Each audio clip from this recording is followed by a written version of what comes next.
The share price you see right here doesn't have anything to do with the actual supply and demand. It doesn't reflect at all what the real price of AMC stock will be if it wasn't for all the dirty tricks hedges are using in order to keep this down, because they know with all the buying pressure, not only from the retail, I mean from the apes, the retailers, but also from the suits. Man, this thing should have been trading now at least at a minimum between $500 a share and 1,000. All right, so it shouldn't phase you whenever it drops or whenever it goes, up, but not as much as you would want. Well, for the newbies into AMC stock, all right, this might be something that we already know based on all the research, due diligence that I shared on my channel here. But if you are new to AMC stock, this is actually another reminder and how the whole fraud from Citadel is being exposed. All right, we know that this is the confirmation there is at least a minimum of 1 billion plus shares in circulation for a 500 million available float company. Right? We know that all the existing shares of AMC stock, I mean the AMC the company is around 502 million shares. All right, and 80% of that is being owned by the retailers. The remaining part, it's from the suits and from the executives at AMC.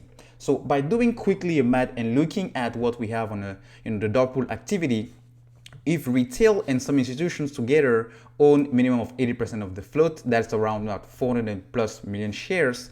And then you look at all the exchange report showing that the short interest, which is not really reflecting as well the real data, because I mentioned this multiple times on my channel, guys. Take with a grain of salt all data from all sources. It's good to look at multiple platforms in order to get your source, but the data is way off. For the same reason why we have a billion shares in circulation for a 500 million available float company, it just doesn't make sense. So as far as our techs, Fintel, S3 partners may give us all of these numbers, it's just an estimate and usually it's not even up to date. All right, so now if you do the math, including what we've seen in the drop pool activity right here on stock grid, okay, last Friday this was down to 400 million shares, all right, and we had a dollar amount around 20 billion.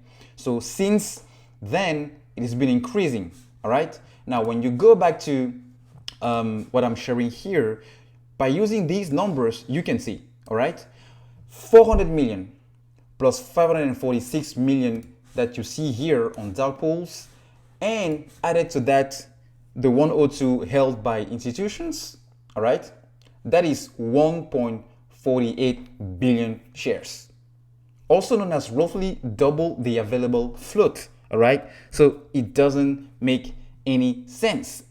That's why the hedges know this is inevitable. And the good thing is, maybe the rule on SNCC 002 and 801 will not get us exactly to where we want to be or prevent hedges from continuing to manipulate the share price, because the actual issue here is not only the synthetic shares or the naked shorts, but it's also our orders not getting through the actual exchange. All right, so the SEC, the New York Stock Exchange, both are working together in trying to fix this issue. It might take some time, not exactly as fast as we want it to be, but at least we are heading towards the right direction. Okay, that being said, this, we know, naked shorts, it's illegal. So either hedges are going to cover in order to avoid prison, but definitely I don't see them really avoiding bankruptcy. Okay, whatever time it takes, I will still personally hold my shares. That's just me.